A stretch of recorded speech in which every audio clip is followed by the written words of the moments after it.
Now, on 105.9 FM and streaming worldwide on the WMAL app, O'Connor and Company. It is 6:07 now on O'Connor and Company. Thanks for tuning in to our little morning extravaganza where we like to get you informed and download as much of the headlines and news and information and our analysis to you while you're driving wherever you need to go, or if you're just, getting things going in your house. Coming up at 7:05, Patrick Hedger from Net Choice, Director of Policy. He's going to tell about the big AI initiative yesterday announced by President Trump, what it really means, dissect it, get rid of all the technical gobbledygook. 7:35, Congressman Andy Harris. 8:05, KT McFarland. And then at 8:35, conversation with Molly Hemingway. She, of course, one of the first journalists to sort of recognize the Russian collusion hoax for what it was. Yesterday was a big day yesterday in this story, and she was all over it as usual. So I'm looking forward to that conversation. I'm Larry O'Connor alongside Patrice Onwuka. Good morning, Patrice. Good morning, Larry. And what awesome music we have this morning. Always.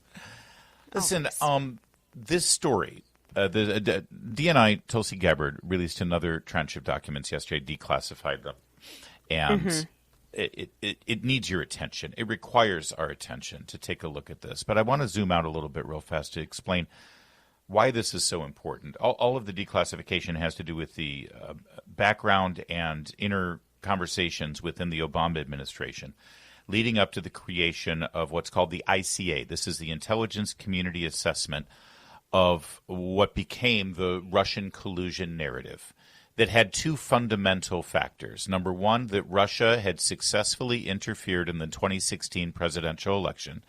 That's something that they knew was not true. Yeah. They knew that wasn't true, but they went ahead and put that in the Intelligence Community Assessment. And the second was that Russia did that because they preferred Donald Trump over Hillary Clinton. They had no way of knowing that. The intelligence that they had did not support that conclusion, okay? I want to repeat that. The intelligence they had did not support the conclusion that Russia successfully interfered in the election and that Russia preferred Trump over Hillary. We don't even need to go into whether Russia colluded with the Trump campaign, which was also alleged. Yes. And, basically paralyzed the first couple of years of the Trump administration over that special counsel investigation and the millions that were wasted and the media parroting that talking point. I mean, we're not even talking about colluding. They couldn't even support the allegation that Russia preferred Trump over Hillary, let alone that Russia actually worked hand in glove with the Trump campaign. All right. So we know now that they knew that and that they lied. We know that they had a presidential daily briefing that was supposed to be given to President Obama on December 8th, and they pulled it. They scrapped it in draft form and instead had a meeting where the president directed the intelligence community not to find out what happened. No, the president directed the intelligence community to create a document to support the conclusion that he had already reached, even though there was no evidence to support that conclusion. And they worked at breakneck speed. They overlooked every basic past protocol on how you create an assessment like this. They did it in less than 4 weeks. Yeah. They only had 5 agents working on it, and they utilized intelligence that before that date of December 9th, the CIA had disregarded. They had 15 documents, 3 in particular, that were so dodgy and so scant and so unsupported that up until that point, they had just disregarded and said, yeah, well, that's not good intel. But then John Brennan went back and said, use that. Go and grab that stuff. And CIA professional, everybody who's screaming about Tulsi Gabbard right now, and saying that Tulsi Gabbard, this is really bad because she's bypassing the career intelligence professionals at the CIA and at the FBI who have made this a life work, who are non-political. And no, that's actually exactly what John Brennan did. That's exactly what James Clapper and James Comey did. They're the ones who overruled the career professionals. In one email, when John Brennan was demanding that the Steele dossier, completely unsupported, unverified data that was a campaign product paid for and created by Hillary Clinton as Oppo research against Donald Trump, that the CIA knew was unverified and unreliable. John Brennan said, use this. And a CIA professional said, but none of it's verified. This is trash. And John Brennan in this email said, but it rings true, doesn't it? It rings true? That's how the CIA formed this? And that was it. And they came up with their narrative that was directed by Barack Obama. And that intelligence community assessment, the ICA, became gospel. It became the fig leaf that every Democrat, every media professional, they used that as the source, as the reference point, and said, everybody knows Russia hacked the election. Everybody knows that Russia did it to help Trump, and that supported the narrative that Donald Trump was an illegitimate president.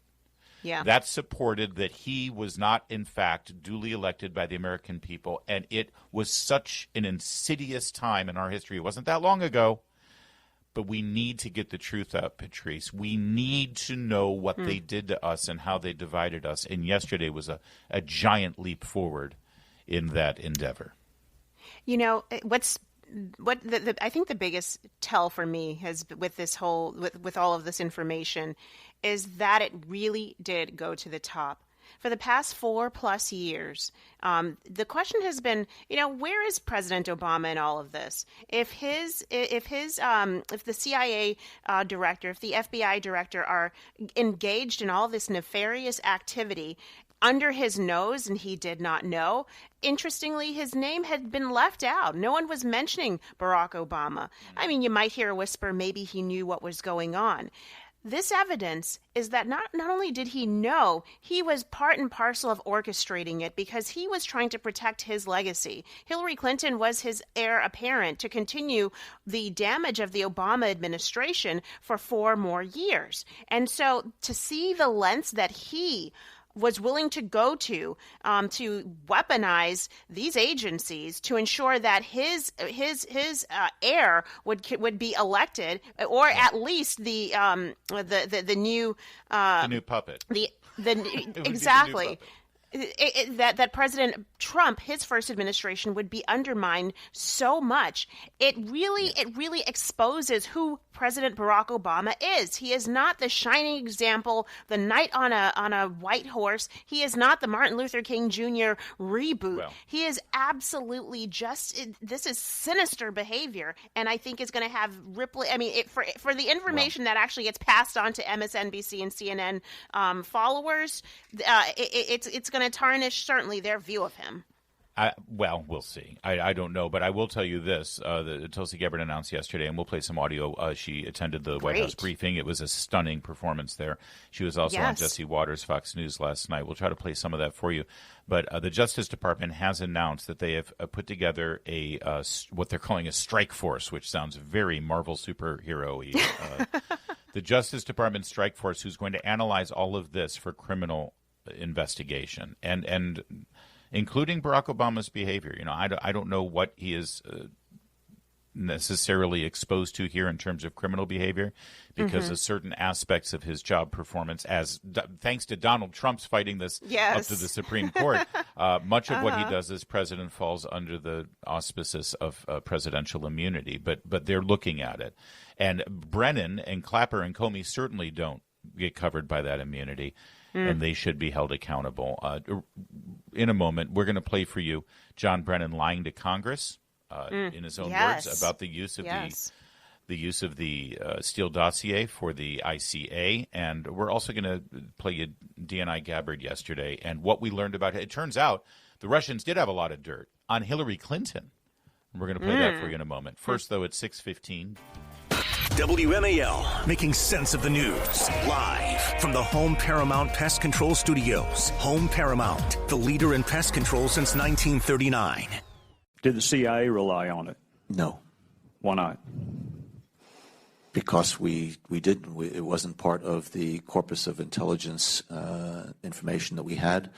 It was not in any way used as a basis for the intelligence community assessment that was done. It was not. That's the sound of John Brennan committing perjury, speaking to the House, I believe, Intel Committee. That was then Congressman Trey Gowdy asking, was the Steele dossier used for the ICA, or it wasn't part of the corpus of Intel? That's a lie. We have the paper trail now. In fact, it was at John Brennan's direction, overruling senior veteran CIA officials saying, yes, use it. And why again? Why should we use this thing that's unverified? Because John Brennan said it rings true. It rings true. And with that, a nation was paralyzed. I want to get into the very real ramifications of what happened here and how it affected our lives in a moment. But first, some more of the data. Here's Tulsi Gabbard yesterday at the White House. The report goes into great detail about the information that Russia and Putin had on Hillary Clinton, which included possible criminal acts like secret meetings with multiple named U.S. religious organizations in which State Department officials offered, in exchange for supporting Secretary Clinton's campaign for the presidency, significant increases in financing from the State Department. They also had documents that showed the patronage of the State Department to State Department employees who would go and support Hillary Clinton's presidential campaign. There were high-level DNC emails that detailed evidence of Hillary's, quote, psycho-emotional problems, uncontrolled fits of anger, aggression, and cheerfulness, and that then Secretary Clinton was allegedly on a daily regimen of heavy tranquilizers. Then CIA Director Brennan and the intelligence community mischaracterized intelligence and relied on dubious substandard sources to create a contrived false narrative that Putin developed a quote-unquote clear preference for Trump. Now, that's a bit of a blockbuster to hear all of that. First of all, under Hillary Clinton's direction, State Department employees and money was leveraged to try to gain support for her presidential campaign, and that she was on a daily dose of heavy tranquilizers to control her aggression and anger. So then people are like, well, why are you throwing all that out there about Hillary, that Russia had all that info? Well, a real good point here. Cut 12. Go ahead. The underlying point there is that we understand from intelligence what Russia said that they had. And the important point here is that if they were trying to influence the election, as President Obama and James Clapper and John Brennan, everybody said they were doing in order to support Donald Trump's election, they would have released the most damning of that information, some of which I detailed here. You'll find the rest in the report, prior to the election, to help Donald Trump win. They specifically withheld what they had on her, the most damning information, because they thought that she would win the election. They had plans to release it just prior to her inauguration to, again, sow discord and chaos in America. That's right. And so if you're still buying this, if you're the CIA and you're creating this document, this ICA, that says that, again, I want to remind you the two key points here. Number one, that Russia successfully interfered with the 2016 election. That's a lie, and they knew it. And number two, that he did it because he supported Trump over Hillary Clinton. That's also a lie. They had no evidence to support it. In fact, they had evidence contrary to that, because they knew that Russia had all that information on Hillary, and they never utilized it. If they really wanted Trump, they would have utilized that information. Of course. Patrice, and we've got more. There's more from this briefing, and we're going to play it for you. This is a big story, and we're going to continue to talk about it. And we've got Molly Hemingway and Katie McFarland later in the show to talk about it. But I just want to take a quick moment here, because, listen, when I say what I'm about to say, I'm talking about myself here and what I went through, and I think what most people went through. We didn't just argue about this story like Americans used to argue about policy and politics. We argued about this like it was a holy war. We accused each other. We denounced each other. We excommunicated each other from our lives. This destroyed us. Thanksgivings got canceled. Marriages collapsed under the weight of mutual suspicion. Children went no contact with their parents over their voting records. I know people who still haven't spoken to people in their lives, family members, since 2017, because they believed that they were standing up to treason, to Russian puppets. If you supported Trump, you were treasonous. That was the language used in this country at this time. And Obama began that knowing full well it wasn't true, and sat back. He and Comey and Brennan and Clapper, they sat back and let that fester in our country, in our national conversation. They allowed us to be destroyed over this story, and they knew it was a lie. And that's why we have to get this out. So many people on cable news yesterday were like, well, this is why are we dredging this up? Trump is just so childish that he just is so worried about his legacy in 2016. This is not about Trump, Patrice. This is about us. This is about our country and about what they put us through, not what they put Trump through, what they put us through at the time. Yeah, I mean, it's and what's sick is that this is our own federal government, people in the highest level sowing this internal discord. We think about our enemies as being other countries like Russia and China, but the worst is when the enemy is sitting in the Oval Office, sitting in the highest offices where they're able to manipulate, with the media's help, by the way, That's right. manipulate our emotions and manipulate information to make us view whoever we want with suspicion and with derision. So I 100% agree, and I think this is important that people understand that President Obama is not the savior that they think he is. He's not the Abraham Lincoln or the Martin Luther King reboot. He is not, and he's very much a part of the story. Yeah, none of this happened by accident. And so many people knew the truth. We've got more on this. There's more to discuss, and we're going to bring it to you. We need to reconcile as a nation. We need to begin reconciling, and truth is how you begin that process. And so, everybody needs to share it, Larry. As we will, everybody needs to share it. All of the networks, all of the publications that are still calling these conspiracies right now. Everybody needs to get on the same page at some point. In fact, we'll show you exactly what CNN did during the briefing yesterday. Exactly. They literally silenced it. It's 6:24. All right, coming up, we've got more on the expose by DNI Director Tulsi Gabbard and the whole Russia hoax, and how the left, the media, has been trying to still even cover up this expose. Plus, Hillary and Bill and Jeffrey Epstein. We've got it. Stay with us. It's O'Connor and Company at 6:30. WMAL FM, Woodbridge, Washington, a Cumulus media station. Making sense of the news. News Talk 105.9. WMAL. News now. Now on 105.9 FM and streaming worldwide on the WMAL app. O'Connor and Company. 6:37, O'Connor and Company here on a busy Thursday morning as we unpack a very, very influential day in Washington, D.C. yesterday. We'll continue laying out exactly what DNI Gabbard declassified yesterday and why it matters coming up in mere moments. Also at 7:05, Patrick Hedger from NetChoice will talk about yesterday's AI Summit and what it means to you. 7:35, Congressman Andy Harris. 8:05, KT McFarland. And at 8:35, Molly Hemingway, who's honestly been all over this Russian collusion hoax since almost day one, probably day one. There were very few of us, but we were there. I got to tell you, Patrice, I mean, this is Patrice Onwuka is here this Thursday. And Patrice, I was doing afternoons in Washington, D.C., the afternoon drive show, the Derek Hunter show now.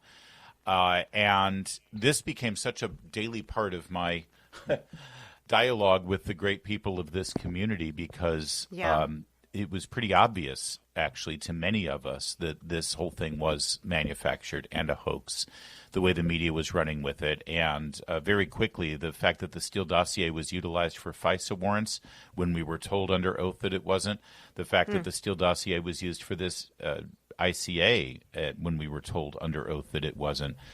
This was... I'm not a legal expert, but I don't see how any of this is legal. I don't see how they can – if they can do this to Donald Trump after he won the election, they can set anybody up.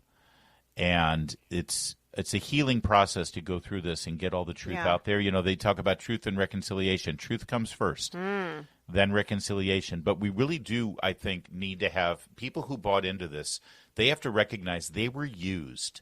They were manipulated. It's very hard to step up and say, whoa, I was lied to and I was used by very powerful people that I trusted. But that is what happened here. And they need to step forward, recognize it, and turn to us and say, you were right and we apologize. I mean, think about all the people whose lives were destroyed because of this Russia hoax. You know, the first name that comes to my mind, George Papadopoulos, a young man that was literally just new, fresh in the Trump campaign, and I guess moving into the administration, he wanted to, and then he gets caught up in what really destroyed his life. But there's so many people whose reputations have been, Carter destroyed. Page. Carter Page was a graduate of the Naval Academy, a veteran of the United States Navy. They pulled a FISA warrant on him claiming that he was a Russian spy. They dragged his name and reputation through the media. He was openly mocked and ridiculed. Mm-hmm. And he's never, I don't think he's ever had a parking ticket, this guy. They never brought charges against him. They used him like a puppet. But also the other people's lives are destroyed. Again, setting aside the people in the government. I'm talking about our families. I'm talking about us. I'm talking about parents with children. Children couldn't figure out how their parents could support a man who was a Russian spy, and they stopped talking to them. People died withhold their without grandkids. reconciling. Yes. I mean, it was sick. It was really sick. All right, more from Tulsi Gabbard here. First, Caitlin Collins of CNN tried to argue with Tulsi Gabbard. Take a look. This is a pretty great. By the way, CNN literally pulled away in the middle of this press conference and told their viewers, I couldn't believe it. We don't think this is worth us showing you. Yes. This isn't news. We're just. And then they try to debunk everything that was being said live. I watched it. Yes. And by the way, the host on CNN that made that call, Jim Sciutto, why would he pull away from this? Because he worked for the Obama administration in the State Department. All right. Here's cut 14. Let's go. Just on this, Director Gabbard, you referenced the past intelligence reports and assessments on this, including that 2017 one that was signed off, as Ed noted, by every Republican on the Senate intelligence community, including the acting chair of the time, now Secretary of State Marco Rubio, who said in a statement that they did not find any evidence of Russian collusion, but they did find, however, is very troubling, and they found irrefutable evidence of Russian meddling. One, are you saying that he's wrong in that statement that he made then? And secondly, what would you say to people who believe that you're only releasing these documents now to improve your standing with the president after he said that your intelligence assessments were wrong? Well, first, I want to correct something that you stated, which was citing the Senate Intelligence Committee's report as being one and the same. I think you said the intelligence community. The Senate Intelligence Committee has a very different function than the Office of the Director of National Intelligence.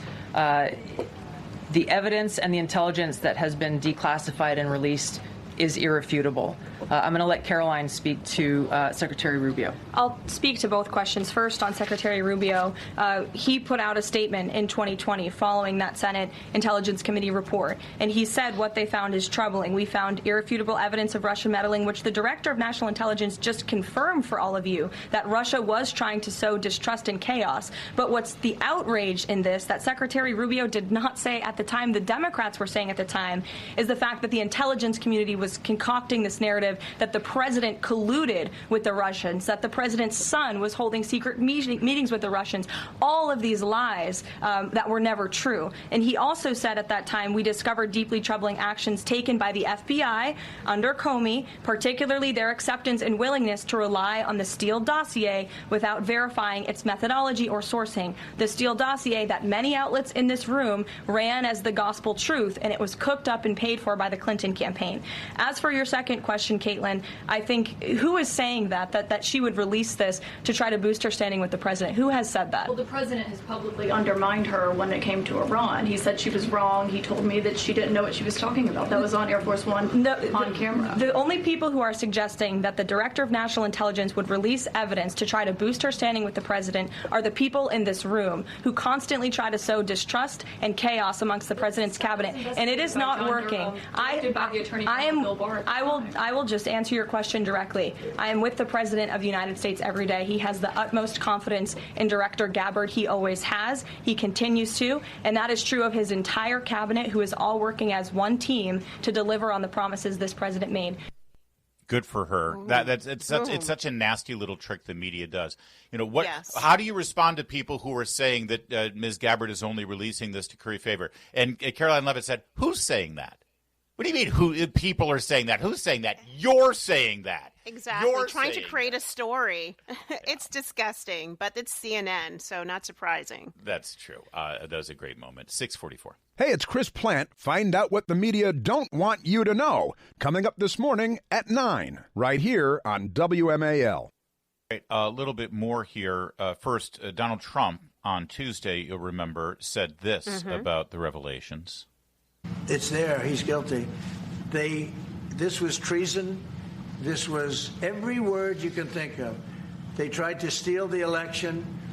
They tried to obfuscate the election. They did things that nobody's ever even imagined, even in other countries. Now, I want you to know that with the president saying that this was treason, people are like, I can't believe he said that. Just understand, every single thing that they said about Donald Trump was accusing him of treason. They said That's right. that Yes. he worked with a foreign country to steal an election. You don't get more treasonous than that. So imagine my surprise when Whoopi Goldberg was shocked and outraged that a president would accuse his predecessor of treason. Here's Whoopi. A sitting president just accused a former president of treason. Now, do people realize how serious an allegation this is? And for me, didn't the Supreme Court, under the guidance of this president, say that presidents have immunity? So that would mean that nothing Obama did, because you didn't say no, that only you have immunity. You said presidents. So this means you have no right to try to take him to court because he did what he did as president. So how does that work? Is it only you who is clear, or are they all clear? In which case, President Biden might be, kicking some new stuff up to you, too. Because if you say nobody has immunity, or everybody, you have to decide which way you're going to go. But what do you think? Sorry. Well, first of all, you know what? I feel really- dumber for listening to that, Patrice. I apologize. I was trying to clean that up, but I agree with you. But here's the point that she makes, which is she's admitting that President Obama did something. That's She's right. literally saying, it's not a defense. All right, yeah, he did it, but he can get away with it. And you hear people in the audience. I think the wheels in their mind start to turn, and they're like, okay, she probably shouldn't say that. That's yeah. Well, by the way, the latest on this, cut 16, please. Here's Tulsi Gabbard last night on Fox News Channel. Members of the media who were complicit in this from the very beginning, who were leaked early copies of this, or at least lines from this January 2017 Obama manufactured intelligence assessment.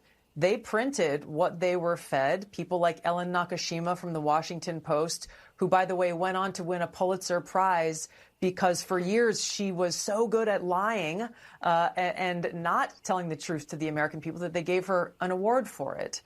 These people are still here. Ellen Nakashima is still harassing people who work within the intelligence community. I love that she's naming names there. By the way, that's one other part of this narrative that I left out, and we'll certainly get into it more at 8:05 with KT McFarland and 8:35 with Molly Hemingway. But let me leave you with this. Again, December 9th, that's when Obama gave the order for the intelligence community to come up with an assessment that backed up their preconceived conclusion. See, you don't reach a conclusion and then tell the intelligence community to find data and intelligence to back it up. No. You let the investigation go and let that lead you to your conclusion. But they did it the opposite. And the conclusion that they decided on December 9th was Russia successfully interfered with the 2016 election, and they did it because they preferred Donald Trump over Hillary Clinton. We know that both of those things are lies, but check this out. This is the most important part of this story. The order was given on December 9th for that ICA to be created. Within 24 hours, Washington Post headline, secret CIA assessment says Russia was trying to help Trump win the White House. New York Times, Russian hackers acted to aid Trump in election, U.S. says. NBC News, U.S. officials, Putin personally involved in U.S. election hack. That conclusion was 24 hours? Immediately to the mainstream media, and the narrative took off. Before President Trump was sworn in, he didn't stand a chance. Half the country thought he was illegitimate. Hell, half the country still believes this lie. It's 6:54.